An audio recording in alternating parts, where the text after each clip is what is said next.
పరిపాలన అని చెప్పి ఆయనకి దిమ్మ తిరిగేటట్టు ఒక చెంప కాదు 2 చెంపలు వాయించి మా ఎన్డీఏ ఉమ్మడి ప్రభుత్వానికి 160 చాలా చక్కగా చెప్పారు. నేను మీ ద్వారా ఒకటి తెలియజేసుకుంటున్నానమ్మా, మీరు చదువుకున్న వాళ్ళు సోషల్ మీడియా ఫాలో అవుతారు, అదేవిధంగా టీవీలో చూస్తారు, పేపర్లో చూస్తారు. ఈ గవర్నమెంట్ కి ఆ గవర్నమెంట్ కి తేడా ఏంటనేది మీకు అందరికి తెలుసా లేదా అక్కలు? తెలిసిందమ్మా తేడా? చెప్పండి, తెలిసిందా లేదా? ఎందుకంటే ఒక తేడా మీరు గమనించుంటారు.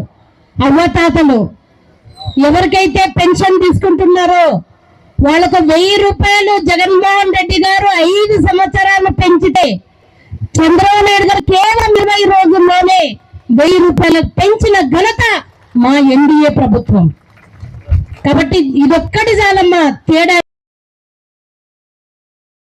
పరిపాలన అని చెప్పి ఆయనకి దిమ్మ తిరిగేటట్టు ఒక చెంప కాదు 2 చెంపలు వాయించి మా ఎన్డీఏ ఉమ్మడి ప్రభుత్వానికి 164 సీట్లు ఇచ్చిన ఘనత మా ఆంధ్రప్రదేశ్ ప్రజలకి నేను శిరస్సు వంచి నమస్కారాలు తెలియజేసుకుంటున్నానమ్మా. నిజంగా మహిళా లోకం అంతా కదిలి వచ్చింది. ఎలక్షన్ పోలింగ్ రోజు మేమంతా అనుకున్నాం, ఇంతమంది వచ్చారే ఏదో బ్రహ్మాండం జరుగుతుందని అనుకున్నట్టుగానే మాకి 164 సీట్లు ఇచ్చి మమ్మల్ని ఆశీర్వదించి మా ఆంధ్రప్రదేశ్ కి ఒక చదువుకున్న వ్యక్తి, ఒక అనుభవజ్ఞుడు ఆయన ముఖ్యమంత్రి అయితే తప్ప మా ఆంధ్రప్రదేశ్ బాగుపడదని చెప్పి మీరందరూ కూడా ఎంతో తెలివితో ఈరోజు ఎన్డీఏ ఉమ్మడి ప్రభుత్వాన్ని ఎంచుకొని ఈరోజు మీరందరూ హ్యాపీగా ఉన్నారని మేము కోరుకుంటున్నాం. ఎందుకంటే 100 రోజుల్లో ఏవైతే చంద్రబాబు నాయుడు గారు, పవన్ కళ్యాణ్ గారు, మోడీ గారు హామీ ఇచ్చారో, పురంధరేశ్వరి గారు, అవన్నీ కూడా నెరవేర్చే దశలో మేము ఉన్నామమ్మా. అదేవిధంగా ల్యాండ్ టైటిల్ యాక్ట్ గురించి మీకు అందరికీ తెలుసమ్మా.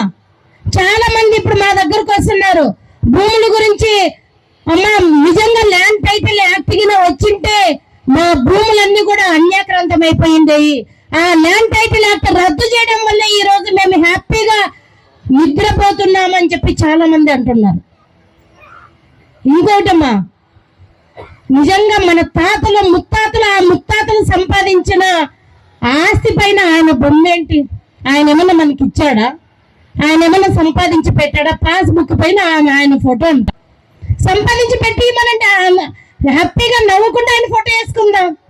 మన తాతలు సంపాదించిన ఆస్తి పైన, మన ముత్తాతలు సంపాదించిన ఆస్తి పైన పాస్బుక్ పైన ఆయన ఫోటో పెట్టుకొని ఆ రాళ్ల పైన కూడా ఆయన ఫోటో అంటమ్మా. ఎంత దౌర్భాగ్యం అంటే జగన్మోహన్ రెడ్డి గారు నిన్న మీరు మొన్న స్టేట్మెంట్ ఇచ్చినప్పుడు చూసింటారు.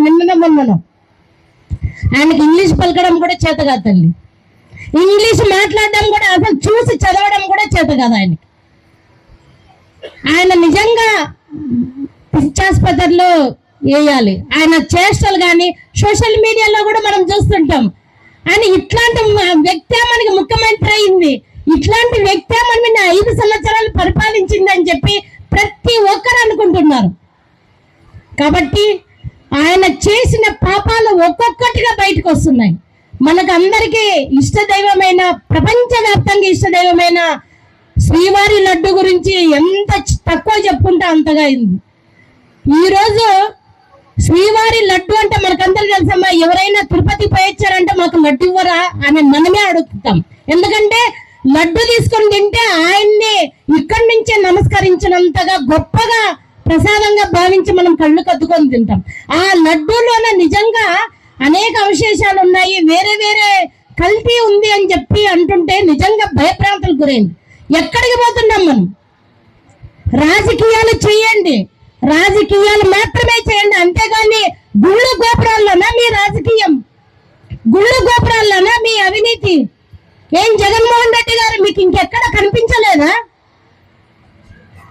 హిందువులు పవిత్రంగా భావించే, పవిత్రంగా మేము కొలిచే, ప్రపంచమంతా ఆరాధ్య దైవంగా భావించే శ్రీ వెంకటేశ్వర స్వామి పైన మీరు మారాలి.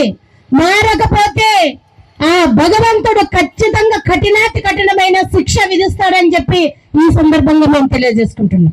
ఒక్కొక్కటి నిజాలు బయటకు వస్తుంటే ఇంత దౌర్భంగా ఇంత దారుణంగా జరిగిందా 5 సంవత్సరాలు అనిపిస్తుందమ్మా. అదేవిధంగా మనం తిరుపతి కొండ పైన ఎవరు వెళ్ళినా, పేదవాళ్ళు కానీ ధనికులు కానీ ఎవరు వెళ్ళినా వెంగమాంబ నిత్యాన్న సత్రంలోనే మనం ఖచ్చితంగా భోంచేసుకొని వస్తామమ్మా. ఎందుకంటే అక్కడ ప్రసాదం తింటే భగవంతుని ప్రసాదమే నేరుగా తింటామన్న భావనతో తింటాం. అక్కడ కూడా అవినీతి చేశారు. ఇంతటి దౌర్భాగ్యమైన పరిపాలనలో మనం ఉండి ఈ రోజు ప్రతి ఒక్క తెలుగు ఆంధ్రప్రదేశ్ లో ఉండే ప్రతి ఒక్కరు కూడా పార్టీలకు అతీతంగా, కులాలకు అతీతంగా, మతాలకు అతీతంగా మాకు ఇది వద్దు, జగన్మోహన్ రెడ్డి గారు వద్దు అని చెప్పి మమ్మల్ని ఎన్నుకున్నందుకు మేమందరం కూడా తప్పకుండా మీ రుణం తీర్చుకుంటాము, ఖచ్చితంగా మీకు మంచి కలిగే విధంగానే మేము పరిపాలన చేస్తామని చెప్పి ఈ సందర్భంగా మేము తెలియజేసుకుంటున్నాం. ఇంతకు ముందే చంద్రబాబు నాయుడు గారు 2014 నుంచి 19 వరకు ఎన్నో మంచి కార్యక్రమాలు చేపట్టారు. నిరుద్యోగ భృతి కింద 3000 రూపాయలు ఇచ్చాము. అదేవిధంగా అన్న క్యాంటీన్లు అప్పుడు పెట్టాము. అదేవిధంగా సంక్రాంతి కానుక, రంజాన్ తోఫా ఇవన్నీ కూడా మహిళలకు ఇచ్చామమ్మా. అంటే అప్పుడు ఉండే వాళ్ళకి ఇచ్చాము. కానీ అవన్నీ జగన్మోహన్ రెడ్డి గారు వచ్చిన తర్వాత రద్దు చేశారు. 5 రూపాయలు కడుపు నిండా భోజనం పెట్టే అన్న క్యాంటీన్ తీసేశాడంటే అతను ఎంత దౌర్భాగ్యుడు, ఆయన మనస్తత్వం ఎలాంటిదో అనేది మనమందరం కూడా ఈ 5 సంవత్సరాలు చూసాం. మళ్ళీ తిరిగి ఎన్డీఏ ప్రభుత్వంలోన అన్న క్యాంటీన్లు 175 అన్న క్యాంటీన్లు ఏర్పాటు చేసుకొని పేదవాళ్ళు ఎవరు తింటారమ్మా 5 రూపాయలకి భోజనం? పేదవాళ్ళమ్మా, కట్టిక పేదవాళ్ళు. లేదంటే అక్కడ వెళ్ళినప్పుడు అన్నం ఆకలి అవుతుంటే 5 రూపాయలు పెట్టి అన్నం తిని, అది కూడా ఒక పవిత్ర దేవాలయంగా భావిస్తాం అన్న క్యాంటీన్ని. ఎందుకంటే అన్నం పెట్టేది కాబట్టి పవిత్రంగా భావిస్తాం. అదే పక్కన రాష్ట్రంలో చూడండి, అప్పుడు జయలలిత గారు అమ్మ క్యాంటీన్ అని పెట్టింటే నెక్స్ట్ స్టాలిన్ వచ్చిన తర్వాత కూడా ఆమె ఫోటో పెట్టి, ప్రత్యర్థి అయినా కూడా ఆమె జయలలిత గారి ఫోటో పెట్టి స్టాలిన్ ముఖ్యమంత్రి ప్రజెంట్ ఆయన అలాగే కంటిన్యూ చేశాడు. అది అమ్మ పరిపాలన అంటే. అంతేగాని కక్షపూరితంగా పరిపాలన చేయడం మంచి పద్ధతి కాదు. జగన్మోహన్ రెడ్డికి పట్టిన గత ఇంకెవరికైనా పడతారు.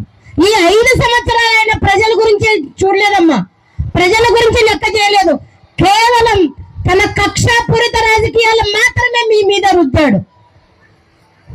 మొన్ననే ఒక అధికారిని కలిసాం మేము, ఎడ్యుకేషన్ డిపార్ట్మెంట్ లో ఒక ఐఆర్ ఆఫీషియల్ ని మొన్ననే నేను విజయవాడ వెళ్ళినప్పుడు కలిశాను.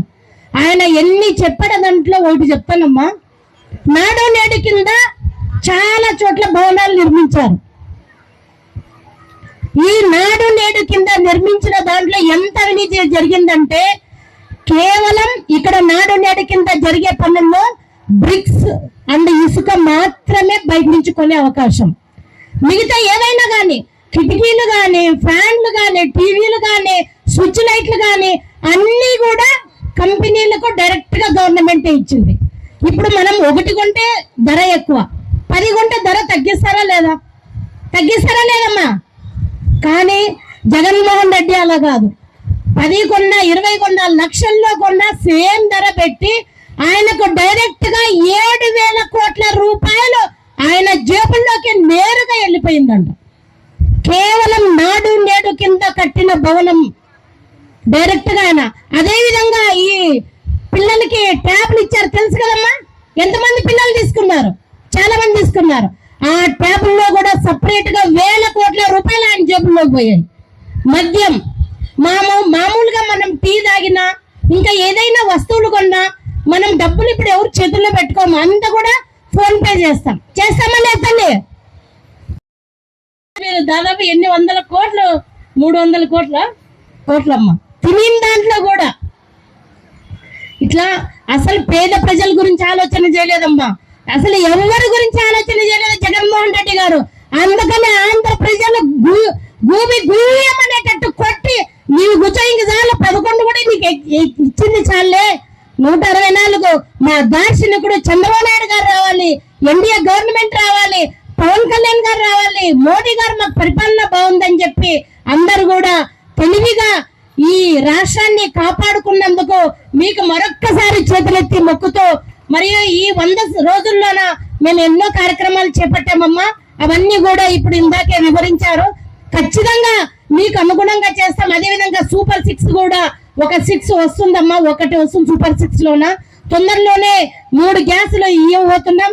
మిగతావి కూడా యాజ్ ఎర్లీ యాజ్ పాసిబుల్, అంటే ఎంత తొందర అయితే అంత తొందరగా మీకు ఇస్తామని చెప్పి ఈ సందర్భంగా తెలియజేసుకుంటూ, ఏది ఉన్నా కూడా మీకు పరిపాలన, మంచి పరిపాలన అందించాలనే ఏకైక లక్ష్యంతోన చంద్రబాబు నాయుడు గారు అయితేనేమి, అదేవిధంగా పవన్ కళ్యాణ్ గారు అయితేనేమి, పురంధరేశ్వరి మేడం, అదేవిధంగా మోడీ గారు మేమంతా కృషి చేసి దానికి తగ్గట్టుగానే ప్రతి నియోజకవర్గంలోన టీడీపీ, బీజేపీ, జనసేన లీడర్లు అయితేనేమి, కార్యకర్తలు అయితేనేమి, నాయకులు అయితేనేమి అందరం కూడా కేవలం ప్రజల సేవకే మేము అంకితం అవుతామని చెప్పి ఈ సందర్భంగా తెలియజేసుకుంటూ, నాకు ఈ అవకాశం ఇచ్చిన ప్రతి ఈ రోజు దాదాపుగా 7-8 వార్డులు అనుకుంటా, 10 వార్డులు.